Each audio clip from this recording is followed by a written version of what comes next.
Hi guys, it's Joe here from Rufio, bringing you a new deck profile that I wanted to bring you for some time now.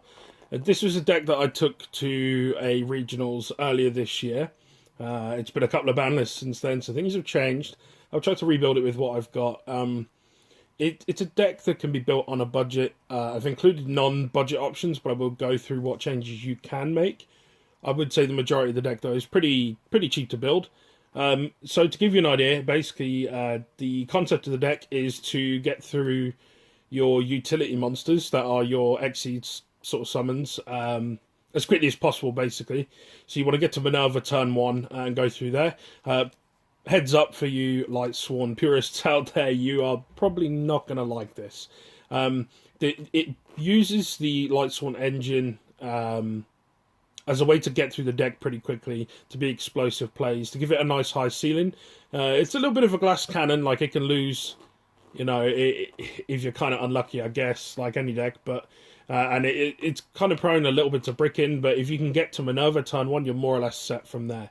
The build a board aspect of it is pretty quick, so you kind of want to go first if possible, and stop your opponent from playing for their turn. If they don't have the answers to it, you just kill them. You kill them so quick. This rarely goes to time, so you don't have to worry about that too much. And we are basically taking advantage of being able to use Orbital Hydralander as well. So the ratios will be a little bit strange. There will be some changes that you can make to suit. I'm trying to build this as best I can based off of what I did before. There hasn't been much that's changed that would necessarily improve this deck, but it's a good fun deck to use. I would highly recommend giving it a go if you have the stuff there. Maybe just take it to locals or something. But like I said, I took it to regionals. It did okay. The one that I was at, I dropped at X2. I think we were 5 rounds in, and I'd lost to a gem like FTK and I lost to True Draco, but this is when they still had Masterpiece and they were destroying the format. So they were not too bad losses, and then I won, my other 3 games. Then we went home and ate food. So anyway, without much more introduction needed, so we play triple Orbital Hydralander. This kind of sets up the rest of the deck. So you want to make your 4 plays as quickly as possible. But you want to get these down as soon as you possibly can as well. You get these on board with a couple of good other monsters, and you're definitely swinging for game. So yeah, triple Orbital Hydralander. Just 1 Blackluster Soldier. You could up this to 2. I don't think there's enough dark targets for a second one, but I think just the 1 is fine. If you see it, it's great. If you don't, it's not a big deal. But the card is very strong still. Now for our Lightsworns, we've got triple Raiden, basically the best Lightsworn monster that's level 4 or below. It's a tuner. You get to mill immediately when you summon it. It's searchable off Rota, and it goes into synchro plays if you want to make those. But also because it's level 4, of course, you can make your rank 4 plays off it. Just double wolf. You don't want to lead to too much bricking. Triple is fun because playing 3 and milling them is just awesome. But if it ends up in your hand, there are a few ways to get them out, but I think 2 is okay. And then also it leads to less conflicts with Orbital Hydralander. So we'll say 2. I mean, you could up this to 3 if you like. I've got double Lumina. I did want to play 3 of this. A, I wanted another name. But B, it also gets your 4s out of your grave pretty quick. So if you get stuck with one of these, and you've got a Lightsworn target grave, and then you can actually still make some plays, you can go into a link, or it'll get you to Curious quicker as well. So it's good for that, but I don't think a 3rd one is necessary. It's also level 3, so it doesn't really have much synergy in terms of going into your toolbox options. Just one Felice. I've played this at 2 and 3 before. 3 was really fun. 2 was kind of ideal because you mill it and it's great, but it doesn't get the benefit if you mill it off your spell cards. So it only does it if it comes off monsters. So just 1 is fine. Again, you could up this to 2, but I think 1 is absolutely okay. It's another Lightsworn target for your, for your Lumina plays and that kind of thing. It's also a 4 and a tuner, so that's kind of nice. It's Beast Warrior as well, so it gives you another option to go into Curious.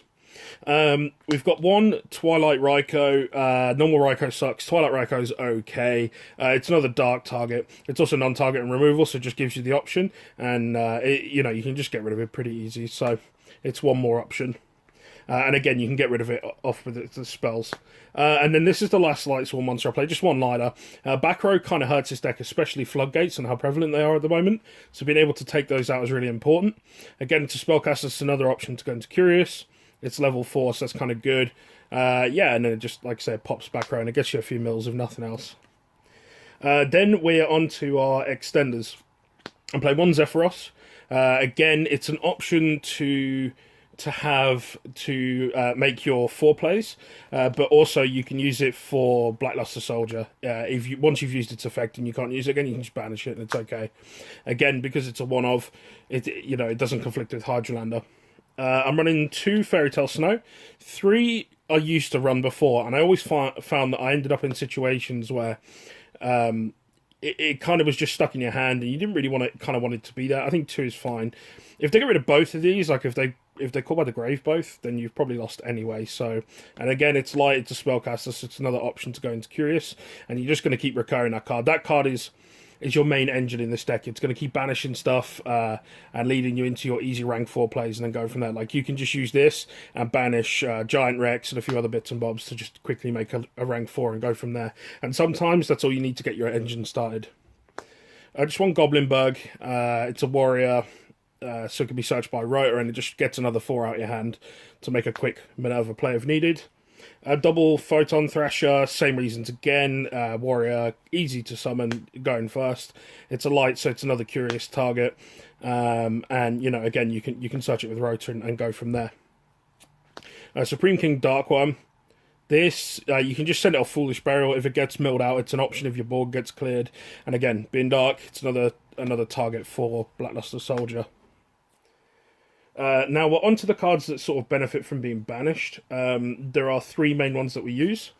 So Shiranui Spirit Master, easy to pop. Giant Rex, you banish it and it just keeps coming back, and it's quick free rank 4s. And then Balancer Lord, again, it's another Curious target being a Cybers, but it can also unclog your hand from stuff like Wolf of Felice, which is kind of good to use it for.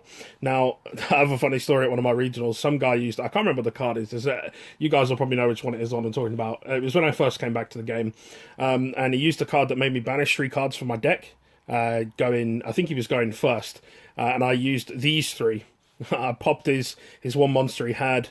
This came out for free, and then Balancer Lord summoned out Felice. He had no response, so the next turn I could just tribute, pop his other card, got milled some wolves, and then went off from there. Absolutely crazy, just absolutely blew him away in like one turn because of that. But yeah, those 3, if you can banish all 3 of these at once, it's absolutely nuts. Again, more options for 4s. We've got the Perform Mage package there. I used to run 3 of these. I think 2 is fine again because of the Hydralander conflict. This is just free. This is so free. It's absolutely awesome. There are a few Earth targets in here, so you can probably make Curious off the Earth ones. I haven't actually made the counts on that, but we used to do it back then as well, so you probably could do it with that as well. Damage Juggler, it's, free search, and it gives you some preventative against burn damage. Being a spellcaster light, it's another Curious target, and the same with this. This just keeps coming back. I would recommend, if you can pick it up, to maybe run Thousand Blades as well. I quite liked that before. I don't have it in this build, but it's an option to maybe consider. Then you just keep bouncing those 2, and it's 3 rank 4s. These 2 are 1-for-1 targets. You can kind of use this with Link Rebo if you want to run Link Rebo in this. The extra deck space in this is ridiculously tight, so it's entirely open to interpretation. So there'll be lots of stuff that you look at from me and you think it's crazy. There's lots of it that I would consider changing depending on the format. This just gives you a sort of solid basis to go from. So this is a 1-for-1 target, obviously, so is this. It gives you an option for Curious, and this allows you to make Nap Beast, which is always great. This is just a free link fodder, so that's those. Now on to spells. We don't run any traps in this. Traps are too slow. We're going to mill them out. I would also note as well, you might notice that there was no hand traps. I used to run hand traps in my build. I often found that I either didn't see them or they sit in your hand, and when you need to make a rank 4 play, they do absolutely nothing for you. So that is something to consider if it was something that you were going to maybe look at doing. So yeah, just a thought. Card destruction, because sometimes you get dead hands, you want to unclog them, and if you open this turn 1, it's great. 2 Call by the Grave. Again, you could run this at 3, but the deck space is so tight. This is a 50 cards already, and you're already kind of given up some consistency in doing that. If you go to 40, you run risk of milling out in like 2 turns, and trust me, that can happen. I've seen it before. It's happened to me. It sucks. You don't want to be in that position. So by running 50, we're kind of there. We don't want to go all the way to 60 because I don't think there's enough power in this deck to grind through. But I think 50 is fine, and so we've only really got the space for the 2 of these. Soul Charge, this card absolutely should be banned. I don't know why it's still in the game. I've got a good feeling that this is going to get hit on the next list. It didn't get hit on this one, which, let's be honest, was basically just an emergency ban list. So Soul Charge, if you open this turn 1, you make your plays, you use Soul Charge, you win. Like, if you don't win off this, either they've got a ridiculous hand or you suck.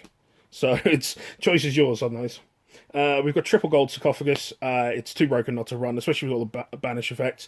You can just use this to get wrecked straight away, and you can search important pieces for later on. Or if there's cards you're worried about milling out that you're kind of going to need for later on plays, you can set yourself up for a couple of turns if you can survive that long. So obviously, no, in this game sometimes that just doesn't happen. But triple gold sarc, got to play it. 1 for 1. It's a great. You know, if you can get into Nat Beast turn 1, you're absolutely golden. Sometimes you'll get into like Curious, Nat Beast, and Minerva. That's pretty solid. Or you can get into like Nat Beast, Decode Talker, and Minerva, something like that. And 1 for 1 is what's going to get you there because you want to get that bulb out as quickly as possible. And if you don't have the bulb in deck, then at least you still got Dotscaper as a target. You know, just for a free link climb or whatever. Just 2 Twin Twisters. Again, space is tight. I'm on 20 spells in this, I believe the count was. You don't want to go much higher than that because you just end up milling them out and there's no benefit to them being in the grave, apart from the fact that you can just banish them with snow. But Twin Twisters helps you just take care of some back row. I think 2 is fine. You've got some other ways to out in this deck with Lila, with Tornado Dragon, with Nat Beast, that kind of thing to stop them making the plays in the first place. So I think this is okay. It'll do it too, I think. 1 Monster Reborn, card's absolutely busted, you already know.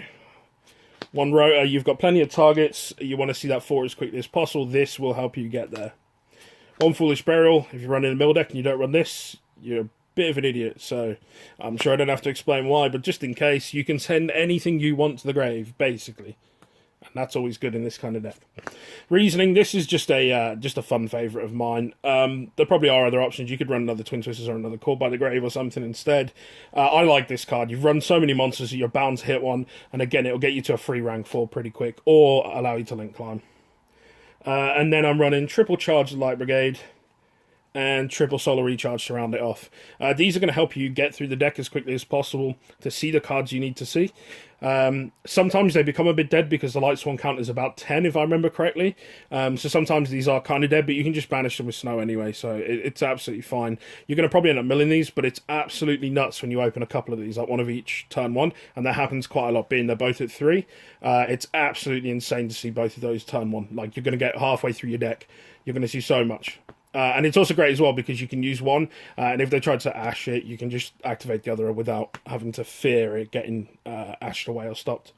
That's it for the main deck. I haven't done a side deck for this. Again, I always felt that my side deck options were basically just based around the meta, so I'd maybe put an extra Lila in there if I felt like it was a back row heavy format and things like that. But yeah, I think as it is, it's absolutely fine. So we've got 1 Nat Beast. Again, you can make this, so you absolutely should. This shuts down a lot of decks. Against Sky Strikers, it's pretty much a free win. They can't hit over it at 22 turn 1, and none of their spells are going to go off. Like, they're going to mill them, so it's going to allow them to go through, but then they can't activate any to capitalize on that, and it basically means that they lose a turn just playing against this, just trying to set themselves up. The best they can hope for is that they can make themselves into Kagari and then force you to just keep grinding through their spells, but they lose a lot of their advantage, and they rely heavily on generating that advantage, which they are very good at doing, and if you stop them from doing that, they're easy to kill. We've got 1 side Frame Lord Omega. This is great for putting back your banished cards into your grave and just recycling them so you can keep banishing them off snow. And then, of course, ripping a card out your opponent's hand is always fun, especially if you can make a turn 1 and get rid of it. They're starting their first turn with, you know, less cards. This can just blow up a field. If they've got no real protection for it, this can win you a game. It can also win you games going into time because you can just pop a load of cards, do 500 damage for each one, and go from there. I've won so many games doing that. It's absolutely unreal. That's it for Synchros. Again, there are more options. You could run Michael if you want to run like a cheaper option maybe than this. Or you can run Black Rose Dragon if you want a board wipe. I like both of those, but again, the space is so tight, and since I last ran this, even more applicable cards have come out, so we have to try and be as tight as possible with that. One Tornado Dragon for Xyz monsters. We do have a few more of those because that's what this deck bases around mostly. One Tornado Dragon for get rid of back row. It's pretty self-explanatory. Bajinki Amaterasu. This is great.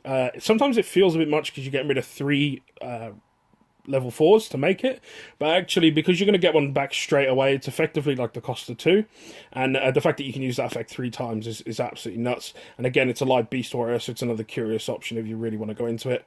Sometimes I would make this and then do that, get one back, and then go from there.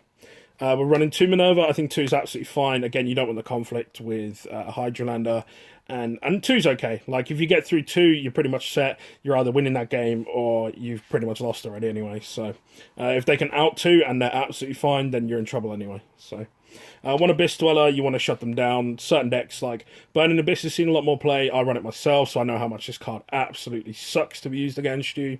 There are a lot of other decks that benefit from abusing the grave. This is always just a good option to have at hand for those decks.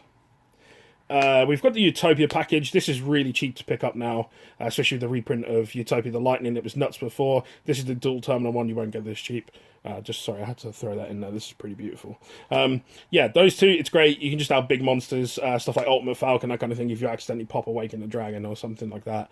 Or just it gets over big boys. So that's just something to consider. And again, it's really easy to make. You just go into this and then into this.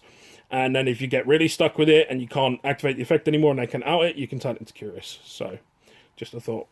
One Underclock Taker, it's a dark, it's a level 2, Ling 2, and you can OTK with it. Like, it enables OTK so much, especially with if you can get Black Luster Soldier or Hydralander behind it. It's great for that. And again, being dark, it is a blackluster target. Curious, this is a great card. Again, I don't really feel like you need to run more than one. You don't really have the space to run more than one, so 1 is absolutely fine. If you can activate and resolve this, this leads to so many wins just on its own. So yeah, absolutely recommend this. And the fact that it can just add anything back from the grave is absolutely ridiculous. Nightmare Unicorn. This is a little bit pricey at the moment, so I'll go through some budget options you could potentially use from other cards and things like that to maybe considering this. But this is a really good option. I would recommend to anyone that can pick this up, definitely get it. This wins, again, so many games. It's such a good bit of spot removal. It's easy to get to. Yeah, absolutely awesome. And again, being dark, another target. Deco Talker, again, dark, another target for Blackluster. Just a generic, Ling 3 that you can just beef up and just hit over things with. Gives you another 2 extra spots, which is kind of what you want to end on in your first turn, ideally. Sometimes you can't get there, but that'll do. And then finally, I've got Boral Sword in here. There are absolutely 0 replacements for this card in the game. This card is a 1-card win condition. I had to put it in here. It is ridiculously expensive as far as the game's concerned at the moment. It is probably the most expensive card in the game, I would say, from the average card, ignoring kind of prize cards and that kind of stuff. As a staple, this is probably the most expensive one. Like I say, no replacements for this. I guess you can look at Utopia as kind of the same sort of thing, but this instant wins games. Like, if you get this out, it's 6k damage. Like, almost always is 6k damage. So, if you've got anything else with it, you've won. But again, I understand that not everyone can afford this, and not everyone has this, so we will go through some options. That is it for the actual deck build. The majority of your options in terms of are your extra deck options. The main deck is pretty solid. There are a few other things you can use. You can probably work those out, and they're all pretty much budget options. If you're looking at this and saying, I can't afford, this, I can't afford the, unicorn and that kind of thing, you could maybe use, like, the outer entities. They don't do the same job, but they can stop your opponent from playing, so it is another good option. You can look at Cowboy if you want some burn for time. Castell's another good bit of spot removal. You could look at Baguska to stop activated effects. Unfortunately, it doesn't stop continuous effects for people who aren't aware. But yeah, again, they are just options that you can use, so maybe consider having a look at those. Mostly rank 4s are going to be your best bet. You could always up it with another Minerva, another Curious, something like that, or maybe look at another Link 2 to put in there instead. But yeah, I think that pretty much wraps it up. So, hopefully you've enjoyed the video. Hopefully you're looking at this and thinking this could be fun. I would highly recommend trying this out, at least online. It is absolutely awesome to use. You'll really, really enjoy it. I truly believe that. So yeah, thank you very much for watching. Don't forget to subscribe if you haven't already. If you enjoyed the video, please hit the thumbs up. Please leave a comment. If you have any ideas about other cool ideas that could go into this, or deck lists you would like to see, particularly budget builds I'm focusing on at the moment. Get those ideas into me and I'll try and pick them up for you. I'm looking to do an ABC one soon, possibly some Dark Warrior, and we'll see, we'll go from there. As always, shout out to Mark at Manascrew, gives me the space. But as always, he lets me record absolutely anything I want there. He always has space for me. He always has time for me. He always does good for the boys, not just me. Everyone else that goes to our locals. So thank you very much, Mark. Thank you very much for watching, guys. Hope you enjoyed the video, and I'll see you in the next one. I'm afraid that's all we have time for in this video. If by chance you haven't had enough of listening to me waffle at you through a video about a children's card game, you can follow me on Facebook and Twitter. The links are on the screen, or if you're feeling really lazy, you can click the links in the description. While you're at it, don't forget to hit that subscribe button so you don't miss out on future content too. It'll make me smile, I promise. And who can ask for more than that? Thanks for watching, see you in the next one.